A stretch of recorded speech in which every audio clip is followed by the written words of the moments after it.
All right, so the first thing we're going to talk about when it comes to mastering the pull-up is our grip strength. Because obviously, if we can't hang on the bar for long enough, we won't be able to complete our pull-ups. So grip strength is really important. I'm going to go over a couple of tools that I like to use as far as measuring grip strength and improving your grip strength. There's a ton of different things that we can do. You just have to find what works for you. So the first thing we're going to talk about is a dynamometer, which you can get from Amazon. And basically this is a grip strength tester. So I can put the link in the video. You turn it on, you put your age in there, you put your sex in there, and then you hit start. And basically you squeeze, squeeze, squeeze, squeeze, squeeze, squeeze, squeeze, squeeze, squeeze. In fact, maybe I should do it just to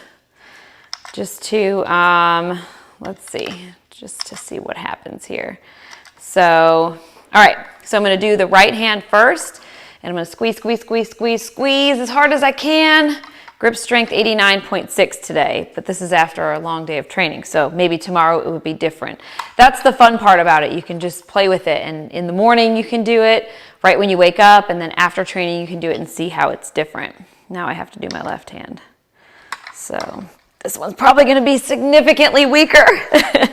Oh, 86.4, so I'm not too disappointed with that. These are like 20 bucks, and they're also really good to have to work with your clients because over time you can measure their grip strength and tell them, you know, one of the ways to measure how you're getting stronger. So another couple of things I suggest are, you can find these little squeeze ball things anywhere. All right, so if you're in your car driving, or if it's just laying around the house, just squeeze, squeeze, squeeze, squeeze, squeeze. You can also go like this. However, I like the aspect of squeezing it the entire time because that's mimicking what we're doing on the bar. Yes, this will contract your muscles. However, it's also important to have that isometric grip strength as well.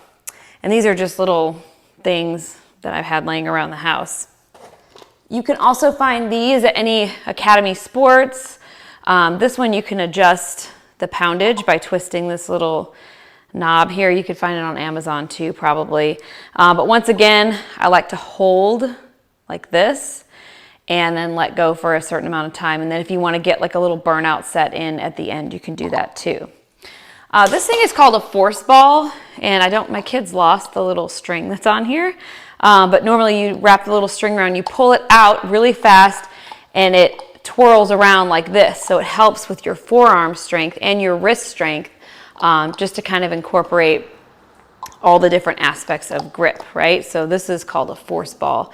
You can also get this on Amazon. I'll post it in the link. All right, so for this first, there's no time limit on getting better at pull-ups. It's really in how much you put in is what you're gonna get out, how much you practice, and how seriously you take the program, which is going to yield the best results. If you take it more serious and you practice a lot of the time, you will see a lot better results than if you just do it once or twice a week, all right? So first we're gonna go over hanging on the bar. Okay, so what I'm gonna go over, this is going to simulate our pull-up bar. So what we wanna practice, and I'm gonna demonstrate in just a minute, but what we wanna practice is fully gripping the bar, right? Knuckles up towards the ceiling, so essentially you'll be like this, but using all of our fingers when we're gripping the bar. In a lot of my videos, you'll see where my hands kind of look like this because I'm not fully gripping the bar. Usually that's because my hands are tired at that point and I start kind of losing my grip. But what we want to focus on is fully gripping the bar with our knuckles facing the ceiling, okay? And like I said, this is just a demonstration here. I'm going to get on the bar in just a minute. But remember, the pinky finger too, ring finger, middle finger, index finger, thumb. You can either have your thumb like this. You can have it over like this. Sometimes that works for people. This is called a hook grip, and this is going to be a full grip here with the thumbs like this. I like to put my thumbs over my forefinger or my index finger and really squeeze, really choke up on that index finger. It almost acts like just like an extra help by squeezing that. It gets me the feeling that I'm more locked in with that, all right? So let's practice that. And I'm gonna show you what it looks like over here on the bar, and all I want you to do for as long as you feel like you need, because you may be sore. Your forearms might be sore. If you do it today, your forearms might be sore tomorrow. All I want you to do is practice that grip, and I just want you to hang from the bar, okay? I want you to get the feeling of what it feels like to hang there and see how long you can go. So I want you to time it. I want you to try to get at least a minimum of 10 seconds. And don't do any fancy stuff right now. Remember, this is a process. We cannot skip the most important steps, all right? So I'll show you what it looks like. So I'm fully gripping the bar, and I'm just going to hang.